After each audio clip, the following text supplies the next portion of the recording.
All right, hello, everyone. We are going to talk a little bit today about how math is going to look in my classroom. Again, I'm happy to have your child in my room this year, but I want to go over a couple of things with you, the parents, and even some parts you're going to learn about what your students' responsibilities are for this semester, and also how you can help support your child in the classroom. So, let's begin and let's talk about the things that we're going to see in today in the video. Okay, so we're going to discuss my philosophy in math and how I want to teach math to your child and what we're going to do to achieve math mastery. See, we are also going to learn about your child's role in the classroom and their learning journey. We're also going to learn what type of assessments they'll be used and exposed to. And then we're also going to talk about what you can do to support your child both inside and out of the classroom. All right, so to start off, let's talk about my philosophy. My philosophy stems from me having negative experiences with math in the past, and me never really understanding quite why math was hard, other than I just didn't like it and it was hard. But I never got any extra attention based on what I needed, and so it's my goal to switch that around. Okay, so math I think should be fun, exciting, engaging, and hands-on. This might be different from how we learned math, 5, 10, 15, 20, 30 years ago, but it is times are changing and we have learned that children learn best through inquiry-based practices. So they're going to be the ones that are kind of questioning and hands-on and learning through experiences because that's going to help them make better connections with the content that we're learning. I also feel that we need to create an environment that our abilities shine, that students are honored for their I can't speak individual abilities, and that it is very, very important that they show their abilities and that we are all grateful for them. So now, here's some things that I'm going to do to help your child succeed this year. Is we're going to create a positive learning environment together where growth is the goal. So growth is the end goal, whether we grow by leaps and bounds or just a little bit, or even just enough to be on grade level. It does not matter because we are growing. Yes, we always want to push for more and more and more and more and more growth, but sometimes that becomes unauthentic and we want to make sure that we are confident and that we are growing at the rate that we can. Okay, so this stems from us doing the best we can and learning from our mistakes as they help us grow as well.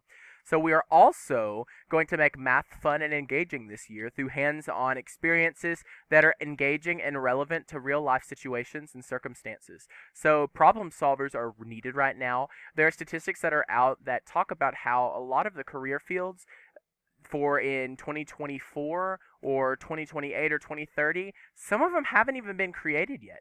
So your child needs to know how to solve problems on their own using creative reasoning. Okay, so this is extremely important, and problem solving is one of the biggest things that is going to play a factor in the success of your child in mathematics. I am also going to encourage your child to work their absolute hardest at all times, in all places, no matter what. Your children are amazing, but they have to understand that their hard work is what is going to help set them over the top, and it's going to help them reach greater, and greater mastery of math skills. So I will work my hardest to provide your child with what they need, okay? Not what everybody needs or their friend needs, but what they need. Okay, so you see in the picture below, this is the equity versus equality situation.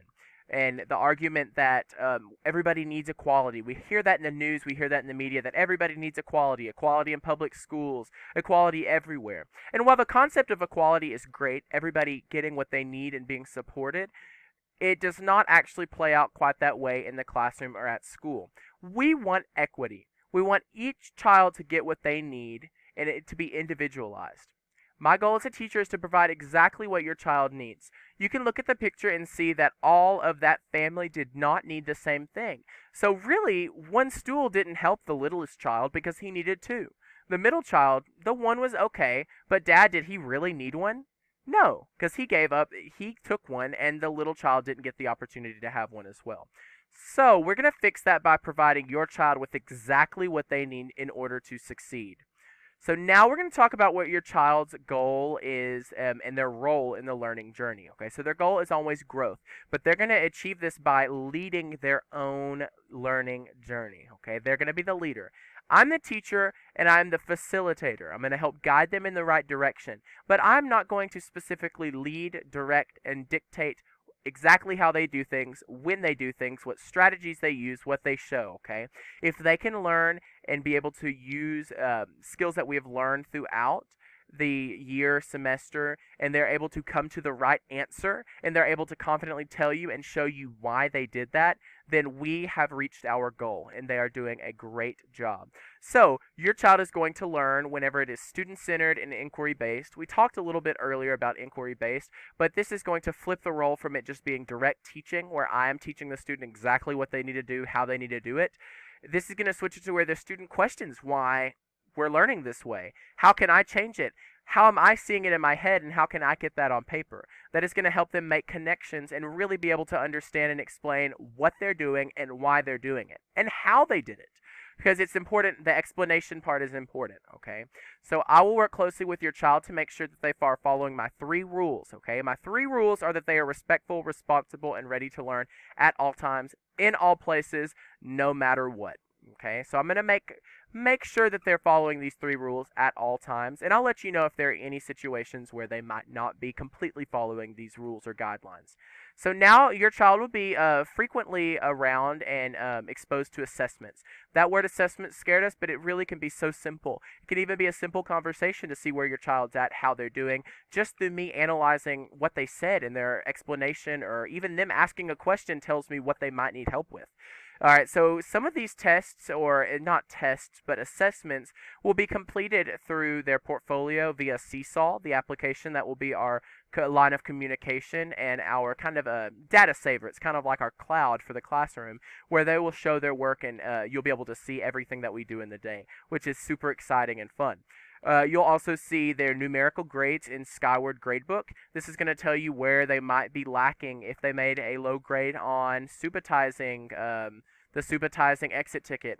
Then maybe we might need to work on those skills a little bit more at home. And I can let you know if there are any questions ever about that. Some other examples will be unit tests, maybe at the end of a 9 weeks, or maybe a CBA, kind of an end of term, just to let us know how they've done on the skills we've talked about thus far. Exit tickets are one that are used really quickly, coming even out of the classroom, exiting, finishing a lesson. They're going to tell us how they did on that skill at that time immediately after learning about it.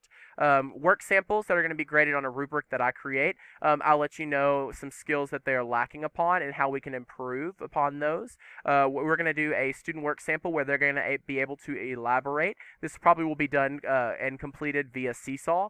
We're going to talk about the STAR test, which is the dreaded test that is done once a year, that tells us exactly what your child knew on that one day. But the state of Texas really needs that data, and our district needs that data to be as accurate as possible. So we're going to make sure that your child takes it seriously and we get an accurate reflection of what they know and what we need to work on as a school and as teachers for the years coming forward. So also questioning, we talked about that earlier, and then the STAR math reporting, which is going to be an online kind of a questionnaire quiz that is going to tell us exactly what grade level the student is on, mathematics-wise, and the month equivalency. So if it is July, it'll be second grade, so it'll be 2.7. They're on a second grade level in July, or the 7th month. So this is going to help us. That may not always be accurate, and I'll be able to see if there's any inaccuracies in the data we collect and receive. So now you are one of the most important parts in your child's learning journey. You are, okay? Let's face it. Your child wants to please you, and they want you to be proud of them, okay? So we create this connection. So if you show that you dislike math wholeheartedly, your child's going to end up picking up on that, and they're going to be resistant to learning new things in math. And that's not okay. And we don't embrace that kind of mentality in the classroom, and especially in my classroom.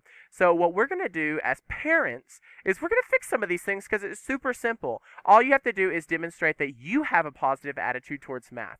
That's going to help your child really see why math is important. And hey, if my dad likes it or my mom likes it, I'll like it too, and I'll learn about it as well. So we're going to allow the students to show their work in an easy way that they know how to and that they are confident in. If they can explain it and come to the right answer, they are good to go. They are correct. So what we're going to do is we're not going to try to say, oh, I didn't learn it that way, so it must be wrong. Okay? We're going to seek to understand, okay? So we're going to see exactly how they're doing it. And if they get the right answer, we are golden no matter what. No argument needed there, no clarification either. So play board games with your child. Your child wants to play games with you. Playing games is one of the things that helps children grow developmentally. It's going to be able to help with basic math skills, social skills, communication skills, all of these things that are going to be needed later in the future. Uh, Please also at home try and relate math to real life experiences and situations. Maybe you need to measure something. How much water do we need to boil the pasta? How much flour do we need to bake the cookies? Kind of measurement. You can also do counting money, telling time, subtraction, addition, looking at something, seeing how much. Any kinds of things will help. And this also kind of ties in with games. So lastly, what I would like to talk about is allowing your student to use technology. Not too much.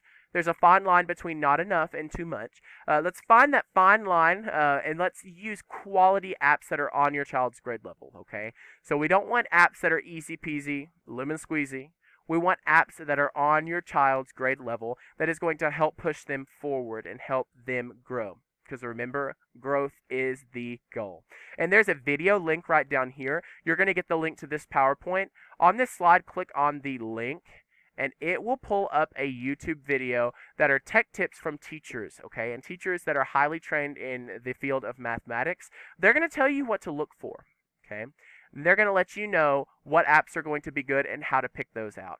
Again, I thank you so much for joining in. Try some of these things out at home and then let me know exactly how they work out for you. You have my contact information. You can contact me via email, text, or phone number. You can also contact me through the Seesaw app. That's probably the best method of contact. So if you can, please try to contact through Seesaw. Let me know if you have any questions, comments, or concerns, or even if you just want to talk about what you can do to help support your child in math. Just let me know and I'll be happy to help you and your child at any time. All right, this PowerPoint will be sent to you via Seesaw. Look over it at any point during this year. And if you have any questions, do not hesitate to contact me. All right, goodbye, guys. Happy learning.